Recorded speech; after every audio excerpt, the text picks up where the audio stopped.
Just want to say hi, everybody, again, and welcome to Game Beyond the Game presents Talk That Talk, Day 3 of our final day of a three-part special series on mental health.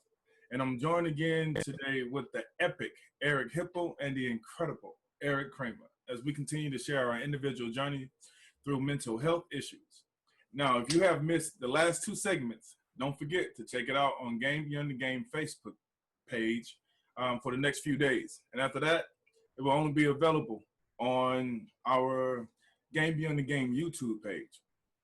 So over the last few days, we shared our stories, including our individual journeys of our mental health issues, crisis, and the tools and resources we use to turn our lives around and now thrive.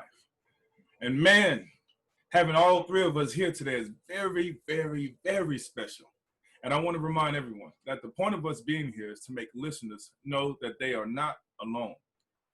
Also, to equip them with tools so that this doesn't happen to them, or they seek help before it's too late. So make sure that you talk to someone because you are not alone. And so let us get started. Today, we will be discussing some important topics relevant to the times. What's happening right now in sports. All right, so I want to just dive right on in. So I want to ask you guys, what's your opinion on what kind of thoughts and emotions do you think these athletes are having right now in this uncertainty of the NFL season, the NBA season, the postponement of the Olympics, etc.? Let's go. You're on the clock right now. Who's first? Well, I'll say this. I think it depends on also, and I'll speak football for a second. It depends on what level they're at. Are they just now coming into the league? Are they seasoned in the league?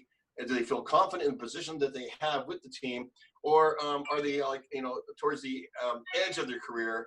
And though they may feel confident in the position that they have, you're watching a season go by that may be their last season. What's that look like? It's like talking to a senior in high school that never got to go to the prom or never got to go to the ending or the senior parties and stuff because there was no class. And I think so. Somebody just coming into the league is looking at this and saying, "Hey, I got to make a team. I got a chance to show myself," and that's up in the air. Are you going to get the chance? Are you not going to get the chance? What's that look like? The guys who are on the bubble that really have to go out in training camp and prove themselves, and then the roar of the crowd, to give them their feedback of saying, yeah, they're doing well, and maybe catch the ear of the general manager or something that says, okay, this guy's a player, because it brings attention to it. It's going to be different. And so each one of those levels, I think, has a different experience and probably expectation of what the season's going to mean. If you're well seasoned and in the middle of it and you've already been to the playoffs in your career and you're midway through it and you're going to look for the playoffs again, you know what? Hey, missing 1 year if I have to because it's kind of a jumble, that's cool. I can do that because I'm still here and I'm going to be around. It kind of reminded me of, back, I went through 2 strikes, during the 10 years I played. And it was the same thing. You don't know what's going to happen yet. One season we started the season and then we walked out, and it was like, okay, so now what? When do we get pulled back in? What does the coaches think about you? Where were you in the position when all of a sudden you walked off? And what does that mean coming back in? Am I going to get my position back? Did I piss anybody off? Was I a player that was on the bubble anyway? And I try and come back, but now I'm not going to get my playing time to prove myself. I was right in the stride, man. I was right in the middle of, proving myself, and all of a sudden this happens and this disruption. And then everybody's focus goes away from maybe, the game, the winning, and the thing, and starts looking at all the other stuff around it. And it's just not the same experience. Certainly not going to be the same experience if you're playing on a field without any fans. The game's the game, but that's a completely different experience than it is, if you got, 60,000 people, 70,000 people, and that are there cheering. That's a completely different experience. I know because I went to Utah State. I joke about it. We actually had great crowds at Utah State, but we were a small school. And I remember, getting to when I came to Michigan, and I went to a University of Michigan football game. I went, whoa, 105,000 people. This was a lot different than my college experience. You know what I mean? So, but it was still football. You still played against teams, but it's just a different fan experience. That you felt. Yes. Have any of you guys had a chance to play in a game where there was a little crowd, like very small fans? Oh yeah, Yeah, high school, I see. junior college. We might have had 50 people at a junior college game, and uh, but then we also played in games where there was probably, I don't know, 10 or 12,000 also. Yeah. So not huge crowds, but I remember my first uh, uh, I guess college game at NC State, and I think there was about 60,000 people or something, and I remember hyperventilating during the national anthem. I think I was going to pass out. But it was, what Erik just brought up, you know, as far as things that go into your head um, when the strike happened, and how different that was. Now, though, you've got all these social issues going on. You got the coronavirus, first of all, which is a major health concern, being around just the people in your own building, because you don't know who all they've been hanging around. And then you've got all the social, big social injustice movement going on with Black Lives Matter, and then all of the little offshoots of that. Like the Washington Redskins being called the Redskins again has now been pumped back into focus. So I don't know. I don't think there's really anything in my lifetime to compare this to. I don't even know what the players are all thinking as they contemplate coming back, because some of them are contemplating coming back or not, but not based on the coronavirus, based on not wanting to interrupt or take focus away from the Black Lives Matter movement. So I don't know, man. It just seems to me a really troubling time. I guess the one thing I can say is that my son Dylan, who he loves baseball, was playing baseball, and played throughout high school. Took a couple of years where he played travel ball after high school, but didn't go to school. And then this particular last year, he enrolled at Moore Park Junior College, and then the coronavirus hits and ends the season. And whether they're going to get to even play again next year is up in the air, because all the funding now that's being taken back from that's not going to junior colleges anymore, or at least not in the short term, that may affect whether they have a season next year or not. So there's a lot, man, it's just this particular year of all the years has got to be really tough to even contemplate what's going to happen for the next season. 2020, clear vision. Wow. Yeah. So first, I want to make a comment. Yes, I played in a game where there was a small number of fans. We had to play at Duke, and this is when Duke football team wasn't that great. But they ended up beating us, because it was the most difficult time ever. I felt that I was successful, but I wouldn't be a team player if I just say that, because I rushed for 100 yards that game, and I think I scored 2 touchdowns. It's really, when you get right down to it, all that matters, right? Right. There was just nobody to high five with. Yeah, it was a struggle. What's going on here? Right, it was a struggle because there was no energy in the building, and once Duke realized like we could beat these guys, they actually beat us, and we were like, Duke beat us, oh. So our pride was stumped, and my second thing is, I haven't been looking so much at what's been going on with all the sports, but I've been seeing things here and there, and I saw that some of the Cowboys and Seattle Seahawks players have coronavirus. They didn't say who; they just said several of the players have coronavirus. Basketball, I saw that one player, Carl Anthony Townsend, his mother passed away from coronavirus. So you have a player that's affected by coronavirus indirectly, and it killed his mother. So now he has this notion in his head, as in like, I don't want to get coronavirus, or I don't want to play with anybody that has coronavirus. So previous, right when coronavirus hit, you had two of the Utah Jazz players, Donovan Mitchell and is it Rudy? Forgot his last name. They would test positive for coronavirus. So this virus is spreading, and I think some players are going to be, they're going to kind of treat it, I hate to say it, but like how Karl Malone treated Magic Johnson when he was a HIV virus, when he had the HIV, and he was just like, I'm not playing with this guy.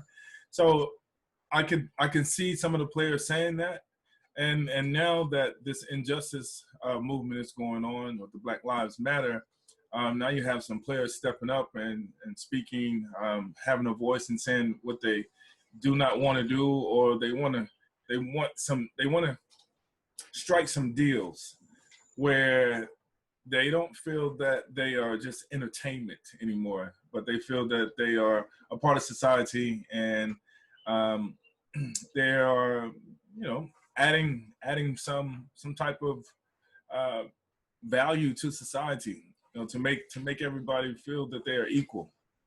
So there's a lot of things going on in the football arena, the basketball arena, baseball as well. It's just so many things that are going on around the world in this sports time. I just feel like everyone is just saying, well, let me just stay focused because the season might start. But they never know. So like the Olympic players, what about the Olympic players? They've been training for 3.5, 4 years, and now the Olympics is postponed till 2021. But man, like, what do you do? What's going on in your mind? How do you settle your mind? I know how to settle my mind, but like, what do we tell these players? What type of advice do we give them?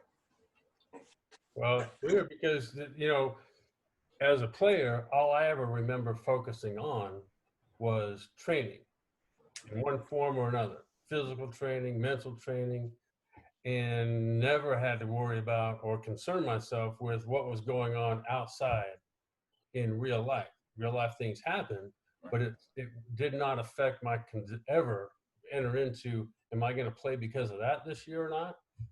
My only concern was like what Erik touched on earlier, is like, I was trying to make a team.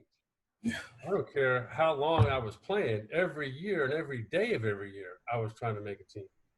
And so having to think beyond that, that must be really, I can empathize with that. Just empathize in a way that I have no idea what that's like, because as a lot of, maybe people don't know, but like in the NFL, it's such a long shot percentage-wise to ever even make it. And then if you do make it, the majority of the careers are 3.5 years. Tough job to go make a stand on. I'm going to sit out for these next 6 months to make my statement. When I come back, when you come back, there might not be any place for you to go back to. Right. Correct. Man, you brought up some really interesting points, Prince. And, one of the things, the responsibility that players feel, to stand by and make a statement as being something more than a football player, and being part of the community and making that stand. And, with social media and the pressures that are out there, there's even more pressure on to act and not to act. I see a couple of troublesome areas and I'm walking very carefully as I say this. Within the team, when you're in that locker room, right? As Erik pointed out, it doesn't matter who you are, what you are. A defensive tackle is different than an offensive guard, is different than the running back, is different than. So there are differences, and we all recognize those differences, and we appreciate those differences because that's how you win, right? And in the locker room, I'd be a minority, okay? And so that the feel of how you feel now because of social media and what I say and what I do is very, very constructed and being very careful. And I would say this to athletes today is accept that responsibility, but be very careful on how you portray it. It reminds me somewhat because the money that athletes make today is way out of line with what a normal person makes. And the fact that they've earned that all the way through from the time when high school, they started making this money, started making the time and energy and staying after school and working hard, going through college and all this stuff to get to the level of finally make this money, right? But from the outside, from the everyday Joe fan that looks at this and saying, you're a millionaire, how are you, why are you talking to me? You've got it made. How can you sit there and tell me that you have an injustice? And that's problematic because of the perception. And it also, it becomes the celebrities of today that are sitting, and this is the first thing that really really bothered me a little bit during COVID, when they first started came out and you saw these commercials. Hey, we're in this together. We're in this together. You're sitting in your mansion. You're sitting in, someplace. You've got your job as an NBC host. You know what I mean? And you're saying we're in this together. We're not in this together. My daughter doesn't have her job because, she's laid off, right? She's got, 2 kids and a husband, and they're struggling right now. What about this person over here? You're not in this together with them. It's a whole, but you're on TV telling me we're in this together. And you run a problem of having it backfire on you by saying, hey, we're there with you. This is an injustice, rather than flipping that over and saying, hey, listen, we realize there are injustices, right? And so we want to work with you to make that cure. We're here. We made it here. Let's appreciate that and try and lift everybody up and not try and tear things down, to try and lift. And because it is a different animal for somebody who's struggling, that is faced with the day-to-day injustice, maybe, right? As opposed to somebody that has made it out and is making a lot of money and is a celebrity, even though they're not seen that way. They are. They're football players and celebrities. And just be very careful of the messaging. I believe they should take a stand and be that way, but they just have to be careful of the messaging. That's all. Yeah. No, you're so right. You're so right. It's difficult for a player. Even right now, just like right now, the difficulty between that you feel, I feel, and then I know Erik feels. It is because with if you and I were in the room together, there wouldn't be anything there, but now you're trying to talk about it and something becomes there. Right. And a lot of that is the pressure of social media trying to, and Erik and I were talking about earlier, some of us trying to be kidnapped and trying to be hijacked for other means, right? Rather than trying to get to the root of the problem and saying, let's fix this. There's just a lot of stuff going on right now, and just be careful and don't get yourself lost in it. Be proactive, make change, but be very careful that it doesn't come back, right? In the wrong way, and the wrong messaging gets hijacked away. So. That's well put, and that was beautifully said, because there's so much going on. There's so much going on, and people are enamored to their phone. No matter what, they wake up in the morning, what's on my phone? Like, oh, and they become addicted. And so whenever there's a low point in their day, they pick their phone back up to release some dopamines in their brain to feel good. And so, but why is it that person's always walking in front of my car though, while reading their phone? Hey man, yeah. What is that? The evolution picture where you have the gorilla, then he starts standing up upright.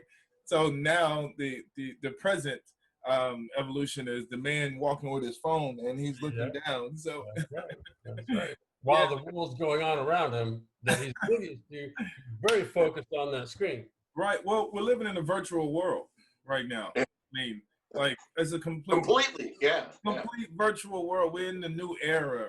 If you don't know, or if you're not aware of it, like AI is here. And I don't know if you guys can recall the movie Total Recall. Oh, that was one of my favorite movies. But man, that's what I feel that we're living in. Well, I'm not going to mention that. We have people watching, but that's what we are. So our brains has not caught up to like what's going on in our environment, global warming, just all of the above. And so right now, not just athletes, but no one is exempt from what's going on in this world. Everyone is feeling the pressures of everything that's going on in the world. And so I think just athletes, they're just in the spotlight right now. And like Drew Brees, oh man, shout out to Drew. Well, shout out to Drew Brees. And I know, I understand what he was trying to say, but it came off wrong to his teammates and Hipple, as you mentioned. He's probably the minority in the locker room. Mm-hmm. But when he did that, it was just like he was going against his brothers, and some spoke out, some didn't. Some it's some spoke out on social media, and that's where they have their voice. Back in the day, if someone would speak out on TV, right, you'd go right to them. Right? I'll go right to them, And so it's different, like you said, the pressures of social media. So, but it also opens up to disingenuity. I can't even say that freaking word. Disingenuous people that are sitting back taking pot shots as well, just try and stir things up, whatever their own anger, their own aggression, their own resentments, or whatever they have going on. And this is a way for them to release that. And so they take shots, right, that aren't constructive. But what it does do is it creates the diverse of, the diverse nature of the arguments, right? Mm-hmm. And so we'll never know. I used to say this, that, at one point in time, I thought, that social media was a snapshot of what the country was feeling, right? This is what's going on and this is what's happening. I don't anymore. I feel now social media is a snapshot of how individual person is feeling, okay?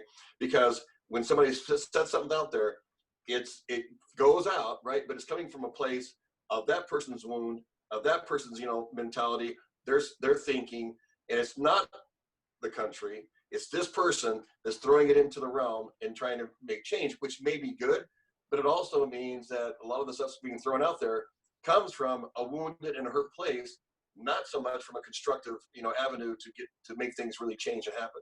It creates angst and anger. Right. No, you're so right. I was going to say that I feel that we do not speak about the owners. What do you think the owners are going through right now? Like we're talking about the athletes, but like let's take ourselves from the athletic standpoint and ascend 30,000 feet above the air and almost act like we're watching the game from the skybox as an owner. So what do you think the owners are saying? What's going on in their meetings? Are they when it comes to business, are they saying let's just push it because we never know, there's a possibility that something can happen? Because right now what I see is the trajectory of the NFL. They're putting out, they're like, this is the season, this is the schedule for the season, this is what we're going to do. So they make it seem as if they're going to start the season when July, August, around that time. So any thought? Relate this for a second. Okay, when the concussion protocols came out, right? So a guy gets dinged, somebody from up in the stands, a neutral neurologist, could call down and say, pull that guy out of a game, right? So if you're a coach, you're a trainer, you're an owner, and you're going, I just lost an asset. Not because he got injured in a way that we had to drag him off the field, but because somebody called it out and said, hey, he's injured. So imagine now trying to figure that out with coronavirus. When you test positive, you cannot be around people. Now you have to isolate, and I can't control that. Yeah, what happened? Now we start tracing and find out he talked to 5 other people. Okay, then those guys can't play, and now they're out for 2 weeks just out of this. I mean, imagine trying to operate under that where you could lose half your team. How do you perform? How do you have a team? And I think that's got to be a huge weighing factor, on top of how they are going to manage through this, and what happens if that does happen. How do you play the game? How do you play the season? How do you not stop the season? Wow. What about yourself, Kramer? Well, I was going to say, as it relates, when you asked the question about what are the owners going through right now, even though I played, and I can't speak for Erik, but as a player, guess how many times I had personal conversations with any owner? 2 times? 3 times? Yeah. 0? Wow. So if you're a fan, if you're not a fan, you've never talked to an owner. If you're a player, for 99% of us, we've never talked to an owner. That's just not how it works. So it's pure speculation for me to think, okay, what would the owner of the Lions be thinking right now? Or what are the conversations the McCaskies are having right now as with the Bears? I have no idea.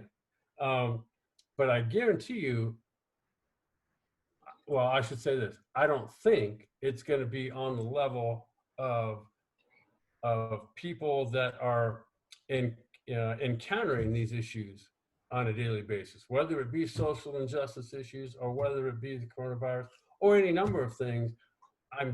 I would guess it's not going to be on that level. I've never been an owner. I don't know.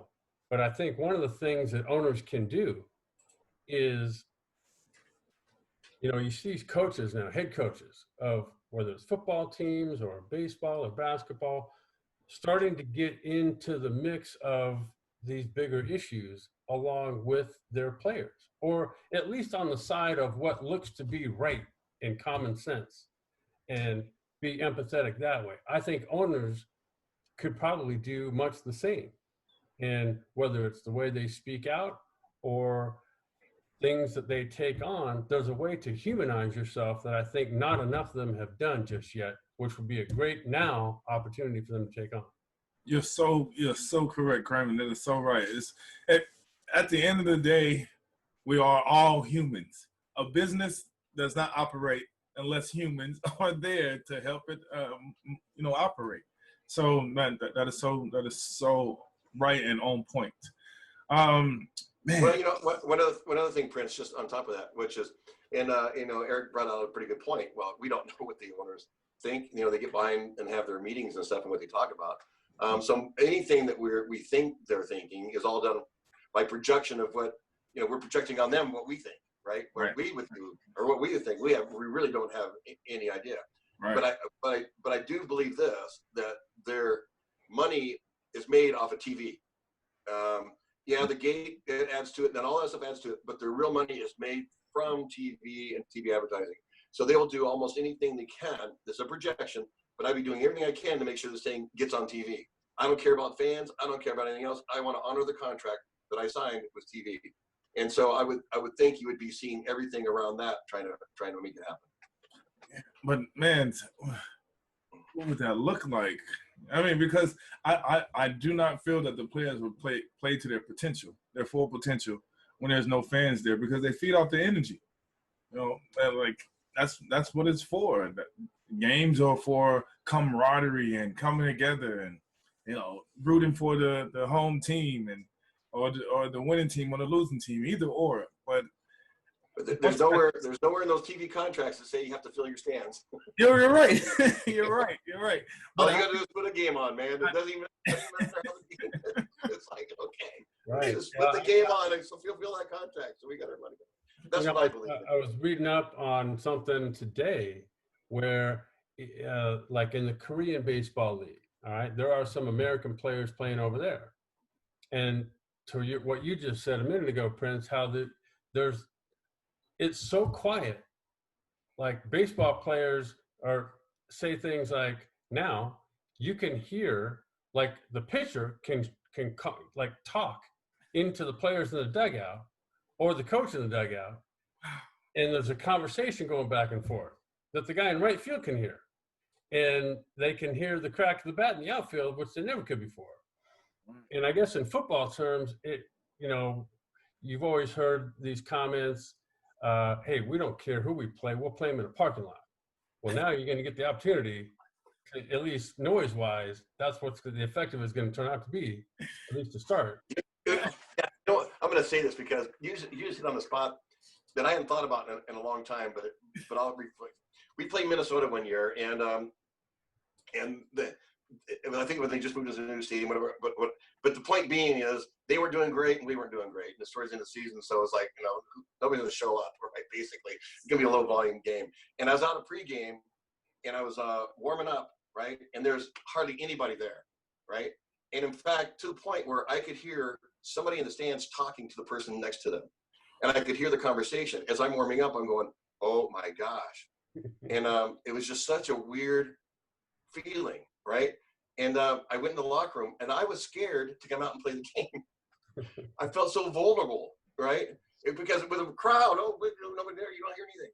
But now I could hear these people talking. And what if I hear them saying, that guy sucks? You know, it's like, but it was really weird to walk out of that locker room and play that game when I felt that way, because I felt more anxiety than I did normally if a game was, if they were full. Strange. Yeah, strange. Yeah, that's interesting, because I remember in Chicago, when I first got there, we didn't have an indoor facility. So we would have to go drive, like in buses, to this indoor bubble. And if we were going to have an away game, and it was, expected to be a noisy, large crowd, throughout the entire 2 hour practice, it was just noise pumped in, and it never went away. So you couldn't talk to the person next to you. Nothing. It was either a silent snap count or hand signals to communicate. That's not going to be an issue now, right? So it's kind of brings the whole. It's like going back to playing high school again. Yeah. Yeah. What you say over there? Coach, what's the play again? I said the play is. Right. Wow, that's too funny, but that's so true. It is so true. What about college players? Man, they're some of the seniors. Their senior year was robbed, and not only that, now some of these college players are coming back, and coaches as well. I know my alma mater, they're starting back up practicing, and I'm wondering how these games are going to be facilitated. These all the collegiate sports, how are they going to be facilitated? Like you're going to have some kids that's going to test again positive for coronavirus, and they're not going to be able to play. So, and it's going to affect their season. So, man, what's going on? It's the question is what's going on in these individuals' heads, and what type of solution or remedy can we give to them? And I'm going to share mine in just a little bit. Oh, I can share right now. So my book is coming out, Mindfulness for the Ultimate Athlete, Mastering the Balance Between Your Power and Peace. And basically, this book looks to revolutionize the way that we approach sports. And one of the things that I've really learned in my practice of mindfulness and meditation is just learning how to be patient. And that actually is really good for a running back, because patience, there's a hole, boom, and go through it. So that's what I feel that these athletes have to do, just maintain patience and continue to keep training. And if there's a green light for them to go, then they go. If there's not a green light, then they should be okay with where they are in life. But any thoughts on the collegiate athletes? Well, I think college athletes are even in a worse position because they're not being paid. The university is, but they're not being paid, so they can't be treated as professional athletes. So that means I can't take, if I'm a college athlete, I can't take the risk on myself because the university, right, it has to protect me, right? So I can't say, well, that's okay, I want to play anyway. Can't do that, right? So I think they're even more of a loss of control of their own destiny when it comes to this. And I like what you said about your mindfulness, that brings us into the present. You said that yesterday, and the one thing I would suggestion, or even a tool, I guess, is to be positive and not look at this as, oh, I'm not going to get to do this, or I'm not going to do that. We're not going to.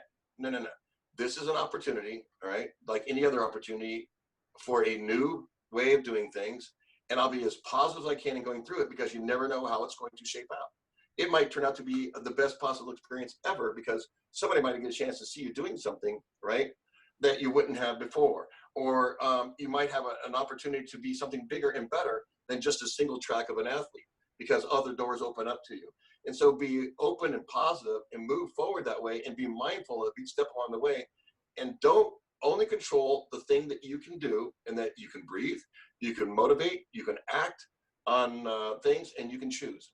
the things that we get wrapped up in, as athletes sometimes is, or general people, is we try and see and guide ourselves in the future by imagining what it's going to be like. All right. That means I am exerting control over an environment that's not here yet. And so if I do that and say, okay, my senior year's coming up, I got it, man, it's gonna be great. I'm gonna go do this and this. The crowds, will be cheering, we're gonna win the bowl and all of that stuff. And all of a sudden that doesn't happen. It destroys my image of what things are going to be like. And I'm not focused on me. And then when that falls apart, then I fall apart because I'm connected to it through my imagery, as opposed to saying, I can imagine how I behave in any circumstance, and that's it. I can't control anything else. And so if this presents itself to me, I'm an adaptable person and can control how I choose to react to it. In doing that, then you'll be able to step inside and keep on with the flow and keep above it in a positive form, rather than getting trapped in our own, fake reality, right? Yeah. There you go. That was beautiful. It's a great topic because I like Erik just talked about how, okay, think about this with the NBA. Okay, so the NBA, they've talked about putting together this mini season now, the tail end of the season in Orlando. All the teams are going to converge on Orlando. At least all the ones that are eligible for the playoffs are going to converge there. College campus can't do that, So if you go to the University of whatever, and you're trying to, the team itself, okay, that you can be quarantined within the team environment during those hours. What about when you're in school? Or what about when you're, the name of the game in college is to socialize when you're not doing other things? So, and you're going to now be susceptible to 50,000 other people on campus.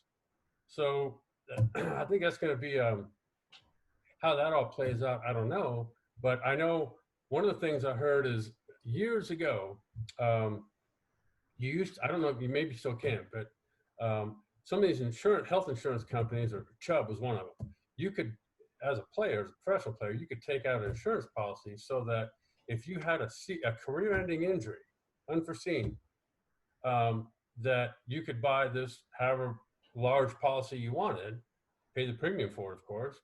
But then, so now you got this coronavirus thing, and you got people, kind of these players that are looked at as projected high-round draft picks. I would guess they're going to be able to take out an insurance policy that someone's going to come up with it to safeguard against some coronavirus, pandemic, whatever, that could potentially knock you down the draft. Let's say you got coronavirus and you were going to project to be the number 1 overall pick. And then right before the draft, you come down with it.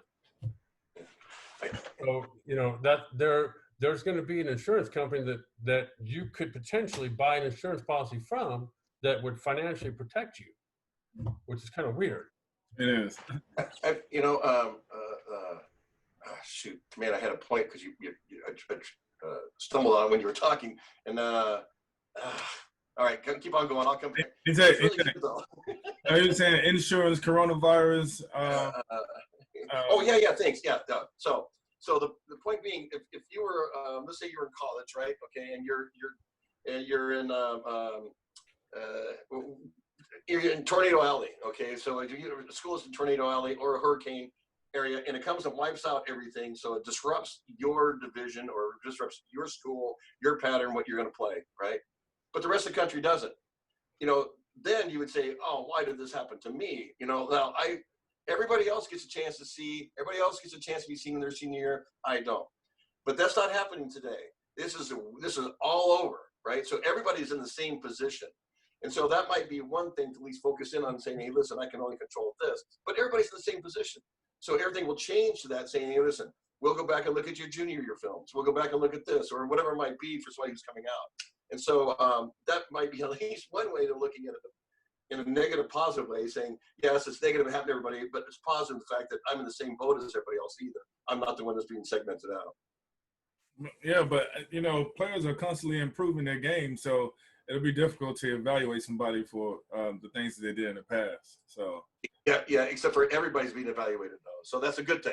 You're right. Yeah. You're right. Unless you have a really bad junior year. You're right. Well, we're gonna before we close this out, any parting words from you guys Any advice that you would give athletes? I know you've given a lot, Hipple, but there any final words, and as well as Kramer? Well, I think, you know, um, Prince, when you put this together, I thought the concept itself was fantastic. Just being able to speak about, excuse me,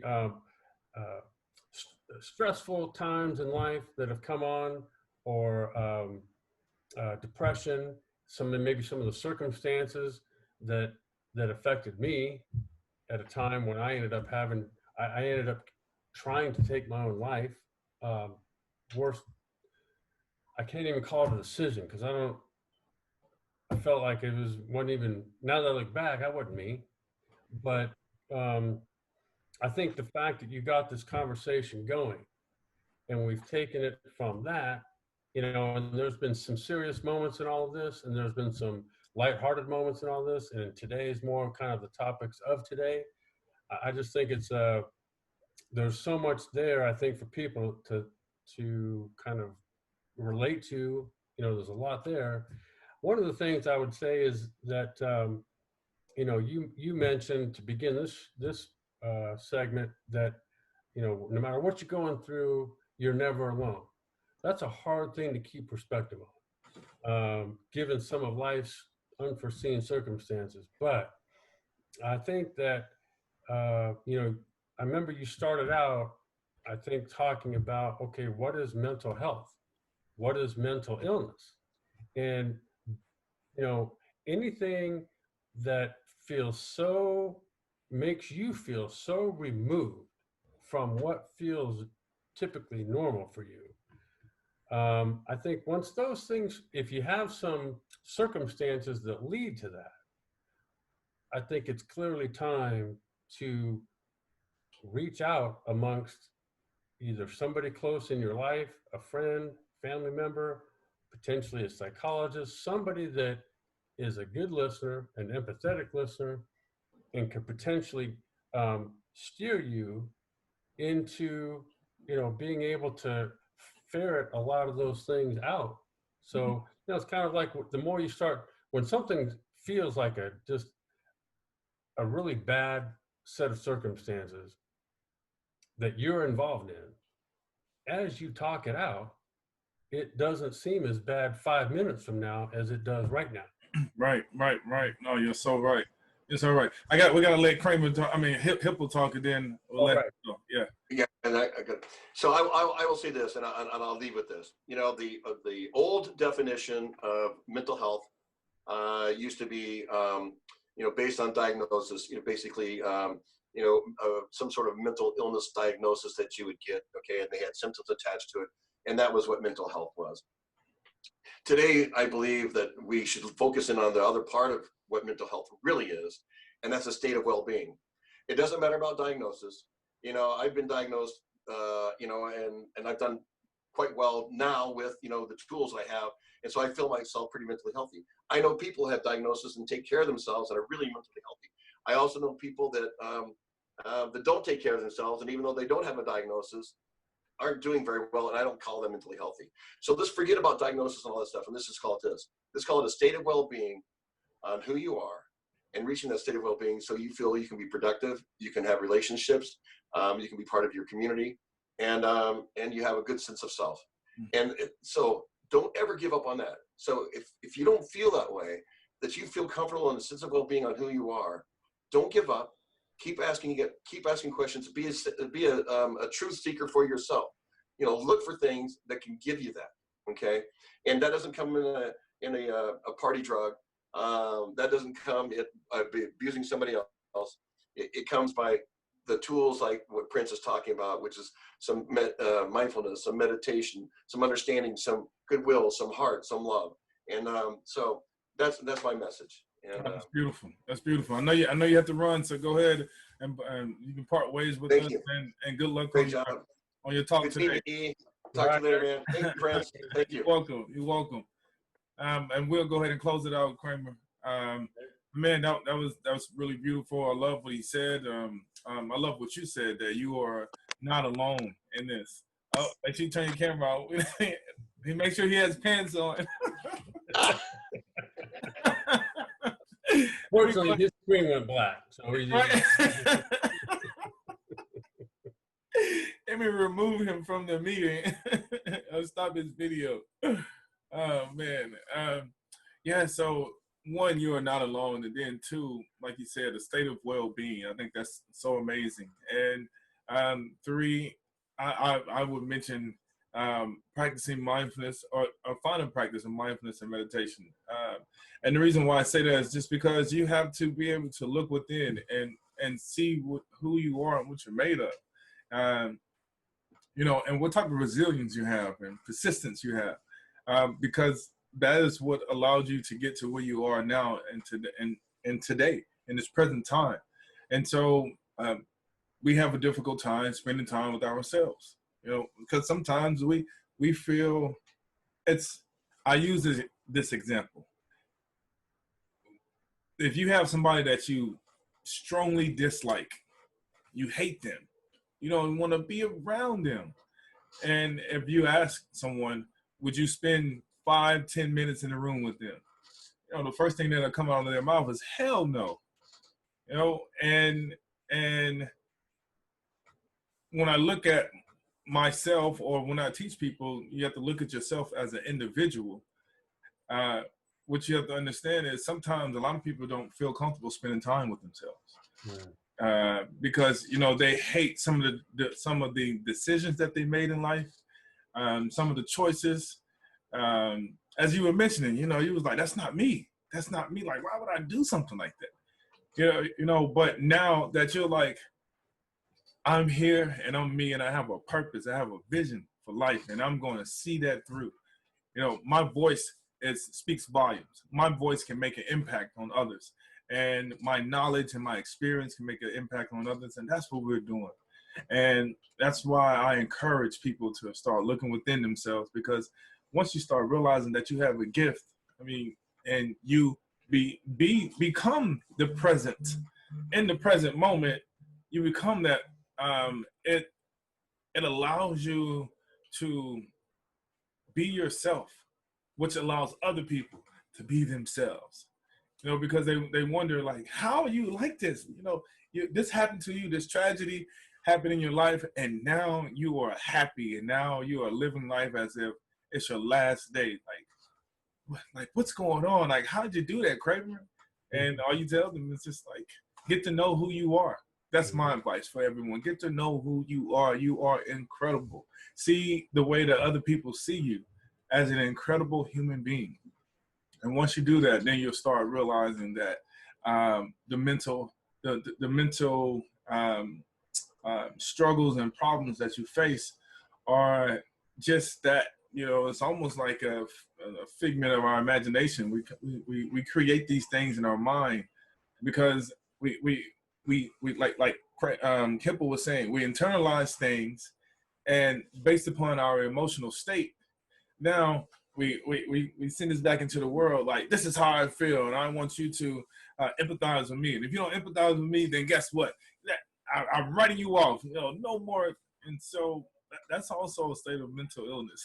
You know, so the world's in a state of mental illness, and I think together we all, I think collectively, we have to start practicing mindfulness together and having more conversations like this. Right. You know, this three-part series for me, man, it has like really opened me up to wanting to get more athletes involved in talking about mental health. Because when we can do that, we make an impact on others' lives, and they don't even know that they need this. They don't even know that it's therapeutic for them.